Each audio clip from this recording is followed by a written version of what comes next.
On October 7th, 2023, Palestinian militants led by Hamas staged a dramatic series of raids on southern Israel. For hours, Palestinian jihadis raped, tortured, and killed 1,400 people. Thousands of children, bound them up, burned them, and executed them. They beheaded babies, cooked them alive, and gang-raped innocent women at a music festival in a savage act of pure anti-Semitic hatred and domination. The worst part, they laughed as they did it. It was the worst massacre of Jews since the Holocaust, and an affront to humanity the likes of which the world has never seen. In response, the Israelis had no choice but to launch a military campaign aimed at crushing the savage, neo-Nazi, anti-Semitic death cult of Palestinian terrorists exploiting over 2 million people as human shields in Gaza. It's a compelling narrative. There's just one problem. It's complete horseshit. A fabricated narrative to divert attention from a humiliating military defeat.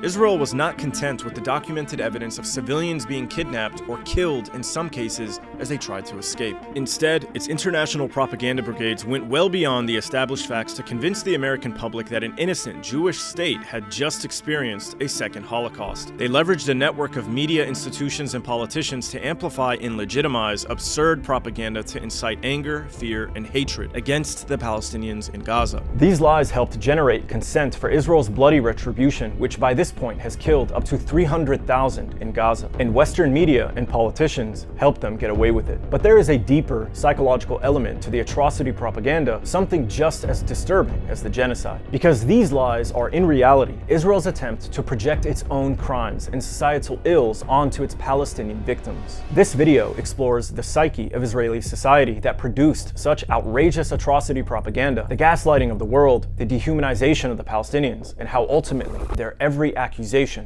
is a confession.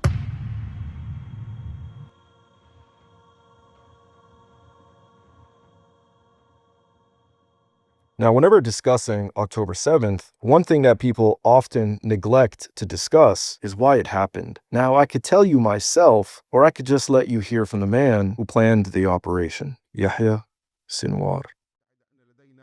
الاستعداد لوقف إطلاق النار فوراً ودون شروط. فقط نحن أردنا أن نوصل رسالة للاحتلال بأنه لا يمكننا أن نقبل أن يستفرد بالمسجد الأقصى وبالقدس وبأهلنا في الشيخ جراح، وأن يستمر في سياسته التي تخالف القانون الدولي وتخالف القرارات الدولية في القدس وفي الضفة الغربية بالاستيطان ومصادرة الأراضي، وباستمرار الحصار ضد أهلنا وضدنا في قطاع غزة، وباستمرار سياسات الفصل العنصري والتمييز العنصري ضد أهلنا في داخل الأراضي المحتلة عام 48. إحنا في فترات طويلة لجأنا إلى أساليب المقاومة الشعبية السلمية والمقاومة الشعبية، وللأسف الشديد جدا كنا نعتقد بأنه العالم والدول العالم والشعوب الحرة والمنظومات الدولية تقف إلى جانب شعبنا وتكبح الاحتلال من أن يرتكب جرائم ومجازر ضد شعبنا. لكن للأسف الشديد جدا وقف العالم متفرجا على آلة حرب جيش الاحتلال وهي تقتل أبنائنا. أن نجعل الاحتلال أمام خيارين: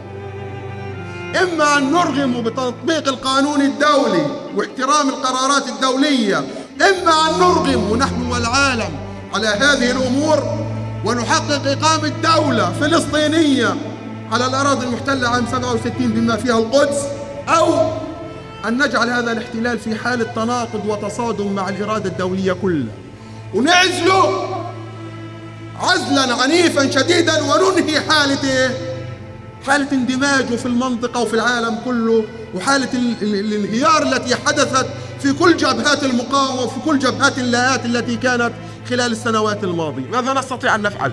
هل نرفع الراية البيضاء؟ نحن لن نرفع الراية البيضاء. هل المطلوب منا أمام العالم أن نقتل وأن نكون الضحية الطيبة حسنة الأخلاق التي تقتل دون أن يرتفع لها صوت؟ هذا غير ممكن بالمطلق. نحن قررنا أن ندافع عن شعبنا بما أوتينا من قوة. On October 7th, Palestinian fighters launched Operation Al-Aqsa Flood. They broke out of their concentration camp, wiped out IDF bases along the Gaza Strip, and eventually returned to Gaza with over 230 Israeli soldiers and civilians as hostages. Israel, the greatest military in the Middle East, had been utterly humiliated. The success of the attack cannot be understated, and neither can the failure of the Israeli military on that day, because its failures against the ragtag Palestinian forces were compounded by commanders resorting to a notorious tactic, the Hannibal Directive. In their desperation to regain control, Israeli commanders opted to prevent the capture of both soldiers and civilians by any means necessary, by murdering them. And so units were ordered to blindly open fire on everyone, both enemies and hostages alike. Commanders ordered tanks to fire onto homes and helicopter pilots to shoot at everything you see in the fence area. Over 11,000 projectiles were fired from helicopters alone. By the end, 1,139 Israelis died in the chaos, many, if not the majority, at the hands of the IDF. This produced a dilemma for Israel's leadership. They couldn't admit to their people or the world that they were defeated by orphans from Gaza or that they had murdered many of their own people. So they did what they do best: lie. Picture of the difficult situation we face. We were struck Saturday by an attack whose savagery I can say we have not seen since the Holocaust. Women brutally raped and murdered. They took dozens of children, bound them up, burned them, and executed them. It would take a lot to undo the damage to their military's reputation of invincibility. So Israeli leadership was eager for an extreme response to its military defeat. It sought to punish all 2.3 million residents of Gaza for the actions of 1,200 Palestinian fighters. Now, there is no way to justify such an extreme form of collective punishment. So it manufactured a campaign of atrocity propaganda. The lies were pumped through journalists, media institutions, authority figures, and politicians who repeated the lies endlessly until they were accepted as fact. The world was subjected to stories of systemic rapes, of beheaded babies, of babies baked in ovens, of children hung on clotheslines, of children slaughtered on breakfast tables in front of their parents, and on in an effort to paint all Palestinians in Gaza as brutes and savages who had to be exterminated without delay. The media and the politicians amplified Israel's lies and reasoning, manufacturing consent for Israel's genocidal response. The stories relied on untrustworthy witnesses, government propagandists, innuendo, emotional priming, rhetorical manipulation, and a number of other shady tactics to launder these atrocious lies. All of it towards one end: prolong the genocide until Gaza was completely emptied of its inhabitants.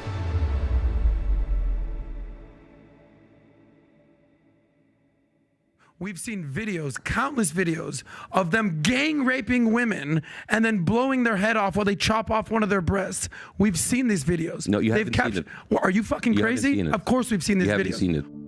Despite Hamas recording their own attack, there were no videos showing the atrocities they claim occurred on October 7th. What makes the atrocity propaganda especially tragic and ironic is the realization that this campaign wasn't just a simple collection of lies or propaganda. They were, in a very real sense, confessions. Let me explain. To understand Israel's oppression of the Palestinians and the at times cartoonishly vile things done and said by the Israeli public, we must first understand Israel itself. Israeli society is a deeply traumatized one. It is also toxic, deluded, and narcissistic. It is a society so sure of its righteous superiority that all through its existence, it has actively oppressed and terrorized indigenous peoples. But how did Israeli society become like this? The answer lies in the stories Israel tells itself about itself. You see, the stories we tell ourselves play a large role in shaping how we view both ourselves and the world around us. And a nation's story is its bedrock, the foundation that guides the actions of its leaders and people. It explains the past, justifies the present, and charts the future. And this is best exemplified by none other than Israel. Here we arrive at the crux of the issue, for at the root of Israeli identity are two key narratives: victimhood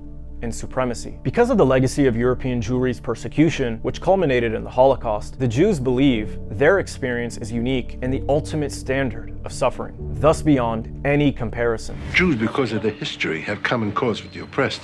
Some Indians were deliberately given blankets, tainted with smallpox, died like flies. You want to talk bioterrorism? Look who started it. Amen to that, my friend. That's right. Christopher Columbus was no better than Adolf Hitler. Hey, whoa. Back up. Hitler? Yeah. I'm not the only one who thinks so. Talking out of your ass. Columbus and Hitler. You're trivializing the Holocaust. Frankly, Reuben, if you got that kind of covert anti-Semitism, I'd like you to leave my house. Anti-Semitism? That's right. To even begin to compare anyone else's suffering to theirs can only be out of hatred of the Jewish people, for the Jews are not just victims, but the most important victims around. We, the victims, not only the biggest victims, but the only victims around. And on the other hand, a narrative of supremacy, of the best of mankind and God's chosen people, set apart by divine favor and destined for greatness above all others. במקום מסוים, אלוהים, זה שיצר את כל העולם, את כל הגלקסיות, את כל האנשים, הופיע. הוא לא סתם הופיע, אלא גילה את המטרה שלשמה נברא העולם, בעצם. ועל פי התורה, אלוהים רצה ובחר בעם אחד. עם סגולה, רק בו. מכל העמים. The dichotomy of these two narratives, one of elite victimhood, the other of unparalleled supremacy, produces a deeply toxic self-image that is characterized by three defining features: superiority, victimhood, and shame. Superiority. Their perceived status as superior humans, rooted in religious tradition that has evolved into an ethno-nationalist ethos, ultimately produces the belief that Jewish Israelis are the most important people in the human experience, and that their quest for prophesied greatness takes precedence over the experience and rights of all others. The heart of chosenness is first and foremost that to be a Jew is to be part of the most extraordinary and miraculous story on the face of the earth. That despite our small size, we are not only eternal, but have had a more important impact in the history of the world than any other nation. We have been chosen as an eternal nation to play a greater role in the history of the world than any other. Basically, the Israeli narrative is that they are better and more important than everyone on earth. Tikkun olam, as they call it. You want to know what tikkun olam is? When good rules and dominates and subjugates Ra. Which means, when Klal Yisrael rules the world, when Klal Yisrael is supreme, and the nations of the world are subject to the Jewish people, and under the umbrella of the Jewish people, they have rectification, they have tikkun. That's tikkun olam. Tikkun olam is not save the planet. Tikkun olam is when Jews are shoymrei Torah u'mitzvahs, and the Gentiles recognize the supremacy of the Jewish people, and they assist us. That's tikkun olam. Everyone is better off when Klal Yisrael is supreme. And then the nations of the world are subject to the Jewish people. And they could then hang their hats on the Jewish people. In other words, a guy has tikkun when he's able to recognize the supremacy of the Jewish people and try to assist the Jewish people in any way. So therefore, the Jewish people are elevated, and the nations of the world are elevated. It's good for everyone. It's good for the Jews. It's good for the non-Jews. When Klal Yisrael is supreme, they generate Kedusha, they're elevated, the nations of the world recognize that, they're subject to us, they assist us, and they're elevated. But when the Jewish people are not fulfilling the Torah, and we are not who we're supposed to be, then the Gentiles have no one to hang their hat on, they have nothing to exist for, and their existence is rendered, their existence is not meaningful. Their existence is for the betterment of the Jewish people. Victimhood. The degree of their victimhood grants them an unrivaled moral standing. And because their past suffering makes them morally untouchable, everything they do, say, and feel is right and moral. And to question this is tantamount to hate, as it denies their prior oppression the moral infallibility that surely accompanies such historical trauma. Shame. The trauma of collective persecution in Christian Europe, their own religious figures victim-blaming Jews themselves for their exile and weakness, and top it all off with the Holocaust, together produce feelings of low self-worth and great shame, with a particular aversion to anything that reminds them of their previous weakness. Think about it. If you were in school and your entire class spent the whole year calling you worthless, you probably wouldn't feel very good about yourself. And then when you went home afterwards, your own parents told you that it was God's punishment for being unworthy, you'd start to feel really ashamed of yourself. So to cope with this internalized trauma and shame, Israelis have thus constructed a national identity that enshrines strength. מדינה לוקחים עם חרב. ככה אבא שלי אמר לי. המדינה מתשווה. It allows for no weakness. It is no wonder then that prominent Jewish figures have said things like, "I am not my grandfather's Jew," or "I am not a Jew," with trembling knees. They've built an identity around being tough and strong to avoid feeling the weakness and shame of their past. And by casting themselves as morally flawless by merit of their Jewishness and as survivors of extreme hate, they maintain this inflated self-image to explain away their aggressive behavior as not only necessary, but righteous. Why should the world tolerate you having nuclear weapons and not, say, Iran? We suffered one Holocaust. We listened to our neighbors. Is it because of the Holocaust that you should be allowed to have nuclear weapons? You know what? This interview was finished now. Your attitude is so hostile. In this twisted worldview, the victim becomes the victimizer, as if the perpetual victim card has given it license to do as it wishes against anyone, with impunity, without any censure. Because when you are not just the biggest victim, but the most important victim, you are above criticism, above accountability. Israel's ego is fragile and heavily dependent on how others perceive it. And challenging this self-image threatens to expose its deep-seated insecurities. This is why Israel labels even the gentlest of criticisms leveled at it as anti-Semitic. And this is why Israel weaponizes toxic behaviors and psychological defense mechanisms to deny accountability and avoid criticism, as if its very existence depends on it. This is why Israel often describes the world in extremes: black or white, good or evil, children of darkness, or children of light. By simplifying its emotional landscape to this worldview, it avoids confronting the uncomfortable realities of its actions. Because of this extreme reductionist worldview, admitting a mistake would mean admitting the capacity to make mistakes. And this would shatter their carefully constructed identity of moral infallibility. So they cling to the belief that they are pure, innocent, and perfect. And their every action is correct,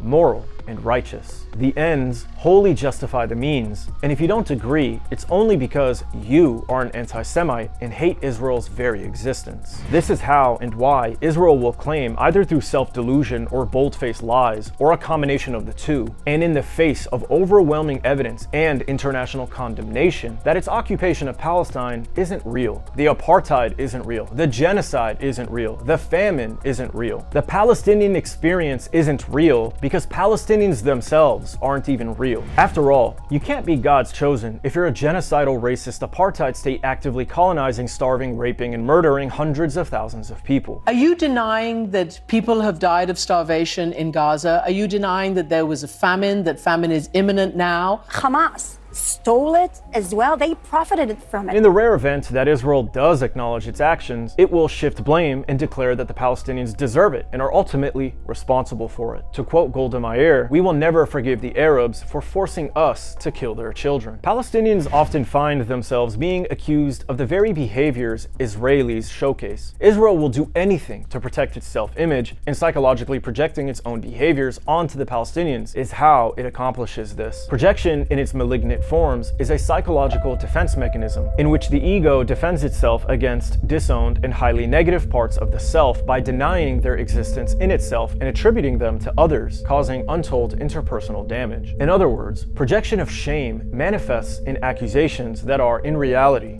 confessions. They accuse the Palestinians of what they themselves are guilty of to shift blame, create confusion, and distract. Israel is the one beheading babies, burning them alive, raping both men and women in torture camps, entering homes and murdering Palestinians as they sleep. Israel is the one committing genocide and ethnic cleansing from the river to the sea, not just in 2025, but ever since its establishment in 1948. And one of the most egregious projections that we see from Israeli society onto the Palestinians is something that lies at the heart of Israel's ethos: domination and sexual violence. Israeli society, the product of the contrasting narratives of victimhood and supremacy and the resulting shame and insecurity these narratives give rise to, is absolutely obsessed with domination and sexual violence. In keeping with its extreme reductionist outlook, Israel views the world through the lens of domination. The only way to avoid being perceived as weak is to be dominant. This is why October 7th was so humiliating for Israeli society. The carefully crafted image of an unbeatable and morally superior army was shattered almost overnight by orphans who broke out from what is essentially one giant ghetto wielding Soviet-era weapons. The Palestinians tore through Israel's delusional self-image of strength and superiority, bringing to surface Israel's feelings of insecurity. These feelings are why Israel has needed to lie about what happened on October 7th. In addition, of course, to the need to justify and manufacture consent for its subsequent campaign of collective punishment and genocide of the Palestinians in Gaza. The Israelis say that their army wasn't defeated because their army wasn't attacked. It was innocent women and children who were attacked, who were dominated. Women brutally raped and murdered. They took dozens of children, bound them up, burned them, and executed them. I want you to remember what I just said. Really remember it. Because before continuing on with this train of thought, we need to take a minute to examine the giant elephant in the room that is Israeli society's pathological fixation with rape, and explore how it connects to their ideas of supremacy and the insecure paranoias of domination. Israel's problem goes much deeper than just having the highest rate of sexual violence in the Middle East, because the origin of this issue in Israeli society stems from its own foundational narratives of supremacy and entitlement. You see, because of their supremacist belief as God's chosen race, many Israelis vehemently oppose miscegenation, otherwise known as race mixing. This is because race mixing is perceived as a form of domination of their supreme race. The rabbi and former deputy minister of Israel, Eli Ben-Dahan, literally said Jewish-Arab mixed marriages is a silent Holocaust. While Israel doesn't have an official anti-miscegenation law, it is illegal for an Arab to marry a Jew in the country. When couples decide to hold a marriage ceremony in violation of these laws anyway, they are harassed by extremists who threaten to murder them for their relationship. This woman, Mai, she would describe herself as a typical Jewish Israeli woman. She met this man named Gabriel. He's an African refugee from Sudan, and they met and fell in love and decided to spend their lives together. One day, they decided to take a weekend off. They drove down to the tourist town of Eilat. They take their photos and they upload them to Facebook. Lahava isn't just combing through the city streets looking for mixed couples. They're also scouring the internet for any evidence of such. And so when they see that Mai has uploaded these pictures to her Facebook page, they copy it and they paste it onto their racist networks. Like, we don't have enough Mohammeds and Ahmeds of our own. Now the Sudanese are taking our women too. In this way, try to rile up racist sentiments and try to shame women and threaten women who live like this. In one case, crowds surrounded a mixed wedding in Haifa and chanted, "Death to the Arabs." We have the story of Mahmoud and Moral. Now, Mahmoud is the son of Muslim citizens of Israel. Moral, the daughter of Jewish citizens of Israel. They fell in love with one another, decided to get married and spend their lives together. The day that they chose to celebrate their union with their family and friends. Unfortunately, instead of being able to spend those moments cherishing that time, he had to end up going to court on the day of his own wedding because Benzi Gupstein of Lehava took their wedding invitation and he distributed it again on his racist networks and invited all his frenzied followers to come out to their wedding and protest. Mahmoud went to court, appealed to the judge, please stop this. She didn't see fit to do so. The wedding went ahead and so did the protests. And you had hundreds of Israeli Jews outside the wedding hall screaming, Mavet la'aravim, death to the Arabs. One of the signs that was being held up and one of the chants that was going on is Hitbolelut hi shoah la'ama Yehudi. Intermarriage is a holocaust for the Jewish people. Festive, huh? There are several anti-miscegenation groups in Israel dedicated to hunting down Arabs they suspect may be interested in Jewish women. You have anti-miscegenation marches in Israeli cities. And you've got even little kids, even like these prepubescent boys, to protest through the streets and scream and yell. Jewish women for the Jewish people. In the case of the city of Ashkelon, it was actually led and organized by the deputy mayor. They patrol the streets and jump young Palestinian men to discourage them from visiting public areas where there could be Jewish women. You have groups that suit up and they're all in the same uniform and they march through the streets of Israeli cities inspecting the area, trying to find Jews and non-Jews so that they can break them up, so they can harass them and harangue them. In one case, Jamal Jilani was nearly beaten to death by Jewish gangs who jumped him. These gangs then tried to prevent medics from resuscitating him. There's some people who take it to the next level. They just mask up and then they just beat them. And they'll put them in the hospital or they'll put them in the morgue. But this young man, Jamal Jilani, a young Palestinian man, was just walking down the street in downtown Jerusalem, just minding his own business. And a group of Israeli Jews saw him and they were just incensed. Yeah, let's get him. And they just jumped on him out of nowhere. And they beat him so badly they actually killed, technically he was dead. That paramedics came and they resuscitated him. While they're resuscitating him, the people who perpetrated this, the very men who beat him, are standing around. They're not running away. They're not trying to hide. They're standing over him. They're saying, what do you care? Why are you trying to revive him?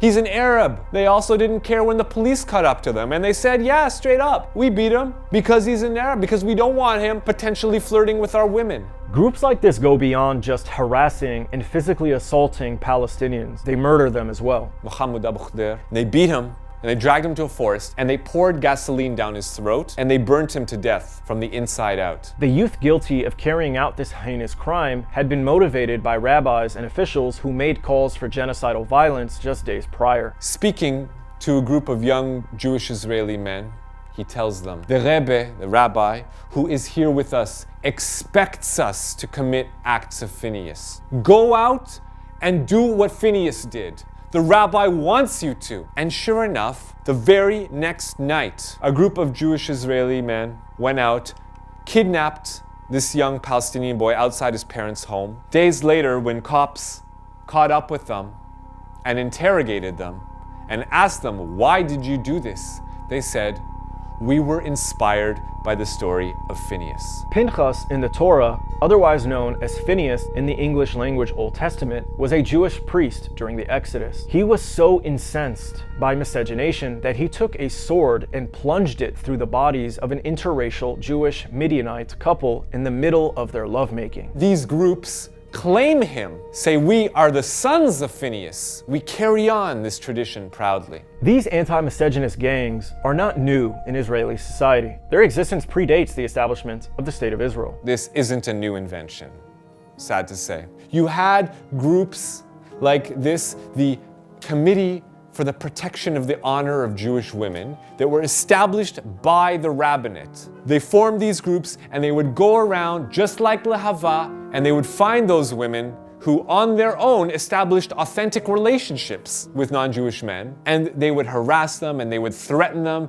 and sometimes they would beat them and sometimes they would murder them. And that was if they were dating a British man. If they were known to be dating a Palestinian man, they would grab one of these women, turn them upside down, and pour hot peppers into her vagina. These anti-miscegenation groups aren't just fringe extremists. They make up a populous and influential segment of Israeli society, and their ideas permeate through the legal system. For example, because of these anti-miscegenation ideas, most schools in Israel are segregated. The Israeli mayors Ron Huldai and Yona Yahav have proudly worked to prevent race-mixing schools in their cities. Quote, Jews and Arabs learning together is disgusting. No wonder we have race mixing. Mind you, Ron Huldai was the mayor of Tel Aviv, Israel's most liberal city, where LGBTQ parades are praised and allowed, while mixed schools are not. In the sick and twisted minds of Israelis, race mixing in schools could lead to Arabs and Jews falling in love, which could lead to race mixing, which leads to the Holocaust or domination of God's chosen race. This paranoia and fear is deeply ingrained in Israeli society and is even exported around the world. For example, the Ministry of Education spent $4 million to prevent Jews from engaging in intermarriage in the West. Even the former Prime Minister, Yair Lapid, considered by many to be a moderate, condemned intermarriage. So again, for Israelis, race mixing is a form of domination of their supreme race. As Rabbi Eli Ben-Dahan put it, Jewish-Arab mixed marriages is a silent Holocaust. He also said that Palestinians are beasts, not humans. Jews have a higher soul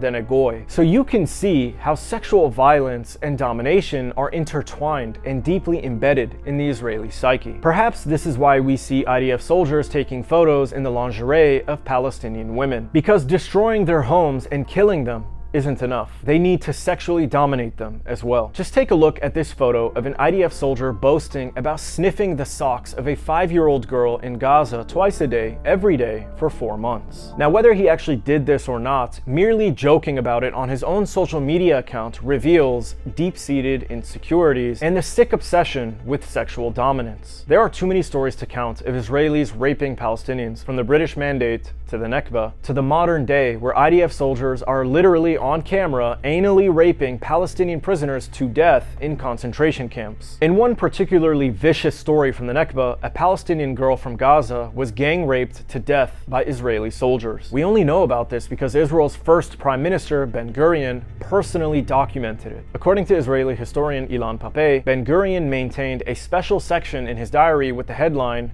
"Rape Cases." Pappé writes, David Ben-Gurion seems to have been informed about each case and entered them into his diary. Despite the direct knowledge of the highest authority in Jewish politics at the time, the Jewish soldiers continued raping, murdering, and pillaging as they wanted, just like they are doing in Gaza today. There are also numerous accounts of Israelis raping each other in the government, in the military, in society at large. This is why the accusation that Palestinians carried out systemic sexual violence on October 7th is especially twisted, because it's a projection. It's Israel's collective subconscious confessing to crimes they have committed and continue to commit every day. There aren't enough words to describe Israeli society. They are sick, disturbed, and psychotic, to say the least. But if there was one word that can simply describe their disturbed psyche, it's narcissism. The psychotherapist Avigail Aberbanel, who was born and raised in Israel before renouncing her Israeli citizenship in the 1990s, calls Israel's behavior typical narcissistic personality disorder with a hint of psychopathy. When a narcissist is exposed for their behavior, they explode with rage. Narcissistic rage is a disproportionately intense anger reaction when their inflated sense of self is threatened. This rage can manifest itself as explosive outbursts, emotional or verbal abuse, manipulation, or even physical aggression, often triggered by criticism, perceived slights, or a loss of control. This narcissistic rage is what we are witnessing in Gaza and on the global stage. Zionists everywhere, whether they are Jewish Israelis or their supporters, are completely losing their minds as their beloved Israel is exposed for what it truly is: a genocidal, colonial, apartheid state of racist, supremacist rapists. With approval ratings plummeting in Western societies, you can expect this reactionary behavior to continue and escalate. What's a genocide? What's the definition of a genocide? The deliberate attempt to exterminate a people. What Israel's doing. I'd like to know. No, I just want to know the definition. It's also a Holocaust. I'm a Holocaust? A Holocaust. My grandparents are Holocaust survivors. And you're supporting the new Holocaust. Use that word. You're supporting the new Holocaust. Hey, get her away from me. I just asked the speaker a question. I'm having a conversation. Get this Holocaust supporter away from me. I'm a Holocaust survivor. And supporter. And you're continuing the Holocaust. You're continuing the Holocaust. You're continuing the Holocaust. Tens of thousands of slaughtered children. Yeah, it's ethnic cleansing. It's what's happening in Gaza. Okay. We talked to you earlier. She came up to me. I asked her a question. We talked about this earlier. To shake his hand. Yeah, and you started. Him. Let's go. No, I wasn't. I asked him a question. I asked, okay, can I get my tripod? He's gonna get it. No more questions. Why are you crying? Why are you supporting a Holocaust? Let's go. And you're supporting a Holocaust. Come on, let's go. He'll meet. You're supporting the mass slaughter of children. Let's go. You're a settler. Now, every claim should be investigated individually based on the merits of the evidence provided. But if this video has made you realize anything, it's that Israel's accusations are often nothing more than the sick, deluded confessions of a disturbed society. Let me know what you think. Is there anything I'm missing? Let me know in the comment section. If you liked this video, please remember to like, comment, and subscribe. Now, our channel's a little too controversial for getting actual sponsors, so if you want to support our work, click the link and support our work with a financial contribution so we can keep producing these explainer videos that you love. Trust nothing.